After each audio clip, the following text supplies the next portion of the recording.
The gravest civil unrest in half a century is piling pressure on a president who has usually been more adept at exploiting America's divisions than healing them. Protests sparked by the death of George Floyd a week ago in Minneapolis have touched at least 75 cities. Throughout the weekend, cable news broadcasts showed near constant footage of disorder. Viewers saw gratuitously aggressive policing, nihilistic vandalism on the part of some protesters and everything in between. The nation hoped for some respite Monday, with no clear sense of whether the strife would recede or ratchet up. For President Trump, the turmoil is the latest wave in the sea of troubles that now encircles his re-election hopes. The coronavirus crisis has claimed more than 100,000 American lives and is the worst public health disaster in a century. Widespread lockdowns in response to the threat of COVID-19 have catapulted the nation's unemployment rate past the highest levels seen during the Great Recession a decade ago. Unemployment was at historic lows earlier this year. Now racial tension, the deepest and rawest wound in American life, has exploded with greater velocity than at any time since 1968, a year that saw the assassinations of Martin Luther King Jr. and presidential candidate Robert F. Kennedy, as well as riots during the Democratic National Convention in Chicago. The tensions and frustrations are further inflamed by the fact that minority communities have been hit disproportionately hard by the coronavirus and its related economic damage. An NPR analysis of data collected by the COVID Racial Tracker found African American deaths from COVID-19 are almost twice as great as might be expected based on their share of the population. The unemployment rate for African Americans shot up to 16.7%. To his critics, Trump is uniquely ill-suited to such a febrile moment. They recall his history of incendiary comments, a record that stretches back as far as his call for the death penalty for the Central Park Five, encompasses his promotion of birther conspiracies against former President Obama and reached a nadir with his response to racist violence in Charlottesville, VA, in 2017. The president's defenders insist he is unfairly maligned on race relations. They cite historically low levels of black unemployment, at least until the coronavirus crisis hit, as well as his support for historically black colleges and universities and his support for so-called opportunity zones intended to draw investment to marginalized communities. Trump also successfully pushed for the passage of significant criminal justice reform legislation in late 2018.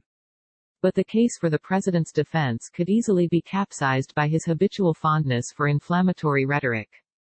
On Sunday, he tweeted that Democratic mayors and governors needed to get tough with protesters whom he derided as anarchists. "The world is watching and laughing at you and Sleepy Joe," he added, using his favorite derogatory nickname for Joe Biden, his likely Democratic opponent in November's general election. The previous day, Trump had insisted to reporters at the White House that MAGA loves the black people. The phrase was widely criticized as crass. Earlier that day, he had tweeted about the most vicious dogs, and most ominous weapons, that would face any protesters who sought to breach security at the White House. All of those remarks came in the shadow of a tweet sent just before 1 a.m. Friday, in which Trump said, "When the looting starts, the shooting starts."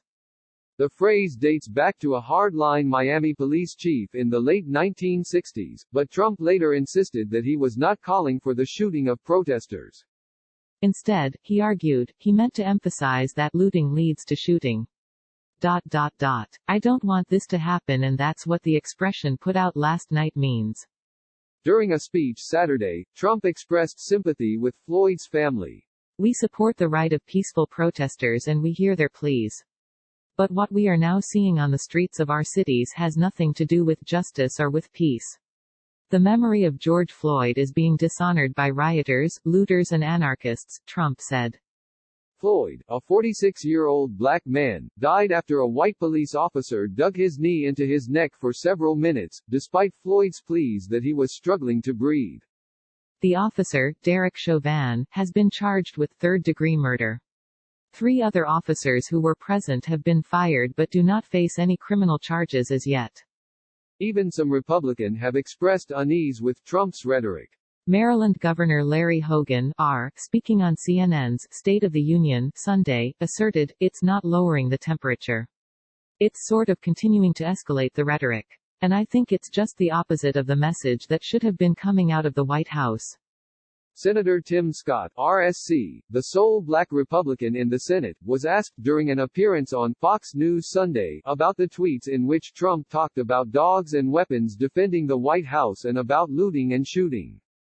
Those are not constructive tweets, without any question, Scott said. The message from Democrats has been more emphatic. He should just stop talking, Atlanta Mayor Keisha Lance Bottoms, D., said, also on State of the Union. He speaks and he makes it worse. There are times when you should just be quiet, and I wish that he would just be quiet.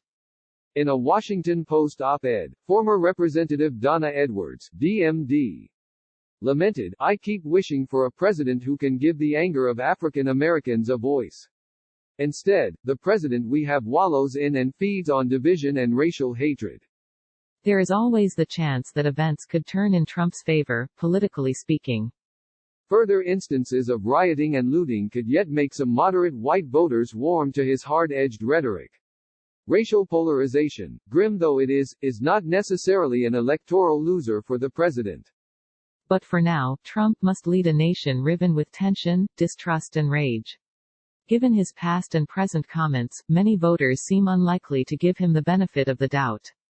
The Memo is a reported column by Niall Stanage, primarily focused on Donald Trump's presidency.